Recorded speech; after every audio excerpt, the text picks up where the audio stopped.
مرنے والے 75 سے 80% کون ہے؟ اللہ کا انکار کرنے والے. یہ صحیح رپورٹ ہے. اور 15% مسلمانوں کو ڈالا گیا ہے جس میں 10% زبردستی اس کو کرونا گھوشت کر دیا گیا ہے. 5% اپنی موت مرے ہیں, اس کو کرونا بتلا دیا گیا ہے. یہ عذاب ان کو ہلاک کرنے کے لیے.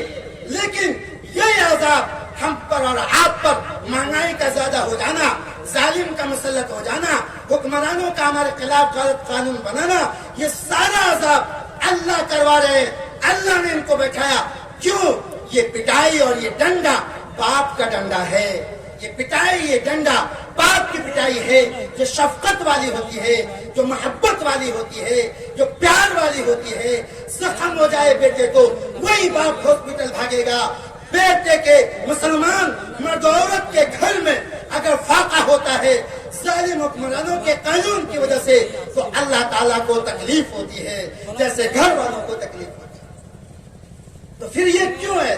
اس کو فرمایا لعلہم یرجعون. یہ اس لیے ہے کہ آپ صحیح راستے سے الگ ہو چکے ہیں.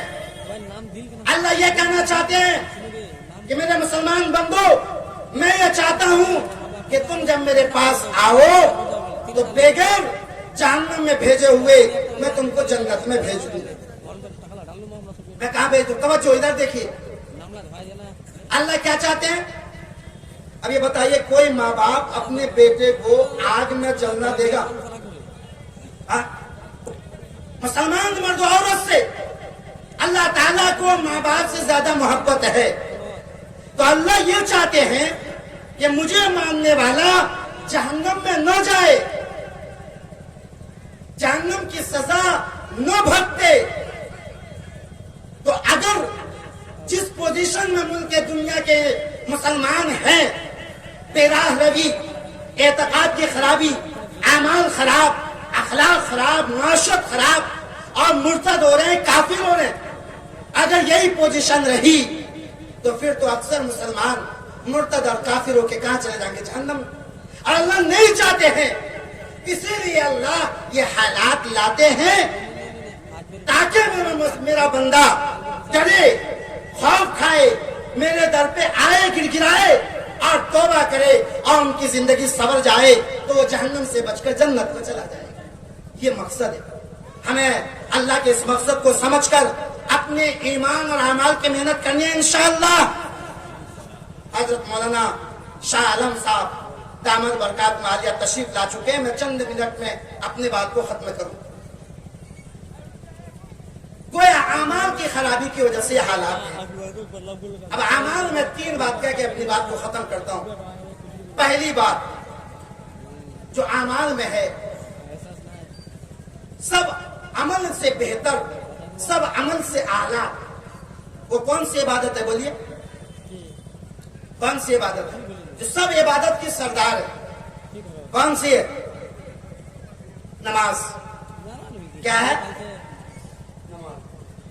نماز کے علاوہ پورے قرآن میں اور پوری حدیث میں صراحت کے ساتھ کسی عبادت کے بارے میں یہ نہیں آیا کہ اس کو چھوڑنے والا کافر ہو جائے گا اور اس کا حشر اس دنیا کے بڑے ظلماء اور ظالموں کے ساتھ ہوگا.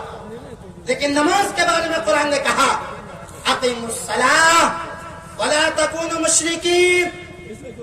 لوگوں, نماز کا اہتمام کرو اور نماز جان بوجھ کر چھوڑ کے مشرک والا کام مت کرو, کافر والا کام نہ کرو. معلوم یہ ہوا نماز کو جان بوجھ کے چھوڑنا یہ کافر والا کام. حدیث میں بھی فرمایا من ترک الصلاۃ متعمدا فقد کفر. نماز کے بارے میں ایک بات کہہ کے اپنی بات آگے بڑھاؤں. ہمیں نماز کا اس لیے بھی اہتمام کرنا ہے کہ دنیا کا دستور یہ ہے کہ جب بچے کا ایگزام ہوتا ہے تو فائنل ایگزام میں بیٹھنے سے پہلے اس کا ٹیسٹ لیا جاتا ہے. کسی ایک کتاب کا ٹیسٹ لیا جاتا ہے. اگر وہ بچہ اس ٹیسٹ والے بک میں کامیاب ہو گیا, پاس ہو گیا, تو اس کو فائنل امتحان میں بیٹھنے کی اجازت ملتی ہے. اور اگر یہی وہ فیل ہو جائے تو ایگزام ہال میں بھیجنے کے بجائے اس کو گھر بھیج دیتے. ہم بھی استاذ ہیں اور یہاں پہ اسکول کے ٹیچر بھی ہوں گے. یہی اسکولوں کا اور تعلیم گاہوں کا یہ نظام ہے. یہی صورتحال تمام عبادتوں کا اور نماز کا ہے. اگر نماز کا اہتمام ہے، نماز کامل ہے، باقی عبادتوں میں کمی اور کوتاہی ہے، تو ہم مرنے کے بعد اللہ تبارک و تعالی ٹیسٹ کے طور پر، پہلے بک کے طور پر جس چیز کا حساب لے گا. نسائی کہتی ہے، نسائی کی روایت ہے، آقا نے فرمایا ان اول ما يحاسب به العبد یوم القیامہ الصلاۃ. ٹیسٹ کے طور پر بندوں سے جس عبادت کا سب سے پہلے سوال ہوگا کہ جس میں کامیاب تو آگے کامیاب، جس میں ناکام تو آگے ناکام، اللہ کے نبی نے فرمایا وہ نماز ہے. وہ کیا ہے؟ اگر نماز زندگی میں ہے، روزے میں کمی ہے، زکوٰۃ میں کمی ہے، صدقہ خیرات میں کمی ہے، دیگر اور چیزوں میں کمی ہے، تو اللہ تبارک و تعالی اس نماز کی برکت سے باقی عبادت کی کمی سے چشم پوشی کریں گے اور اس کا حساب سخت نہیں لیں گے اور اس بندے کو پاس کر کے جنت بھیج دیں گے. اور اگر نماز میں کوتاہی ہے تو کہہ دیتے ہیں بہت سے لوگ اللہ والے بہت صدقہ خیرات کرتے ہیں، بہت حج کرتے ہیں، جانتا ہوں، بہت عبادت کرتے ہیں، دیگر عبادت نفل سر، خیر خواہی، ہم رام دلی، لیکن نماز وہ نہیں پڑھتے. باقی بہت ساری عبادتیں اہتمام سے کرتے ہیں لیکن نماز نہیں پڑھتے. تو ایسے بندوں سے میں معذرت گزارش کرتا ہوں. اللہ فرماتے ہیں کہ ساری عبادتیں ٹھیک ہے، مکمل ہے، لیکن نماز میں کمی ہے، تو قیامت کے دن اللہ تبارک و تعالی اس جرم کی وجہ سے باقی تمام عبادتوں کے حساب سخت کر دیں گے اور اس کے لیے مشکل گھڑی آ جائے گی اور ہو سکتا ہے اس کے لیے جنت میں جانے کے بجائے جہنم میں جانے کا فیصلہ ہو جائے. اس لیے میرے بھائیوں، مسلمان مرد و عورت اپنی زندگی کا جز بنا لے. جس کی زندگی میں نماز نہیں، گویا یہ سمجھے وہ مسلمان نہیں، اس کی زندگی میں اسلام نہیں. یہ میری بات کے ایک بات ہوگی. دوسری بات، حضرت نماز پڑھنا چاہتا ہوں، نماز پڑھنا چاہتا ہوں لیکن جی نہیں لگتا. جماعت میں نام لکھا لیتا ہوں، جانے کی توفیق نہیں ہوتی. کوئی لوگ ذکر بتلا دیتے ہیں، مولوی صاحب 2-4 روز کرتا ہوں اور پھر عادت چھوٹ جاتی ہے، یعنی عبادتوں کی عادت چھوٹ جاتی ہے.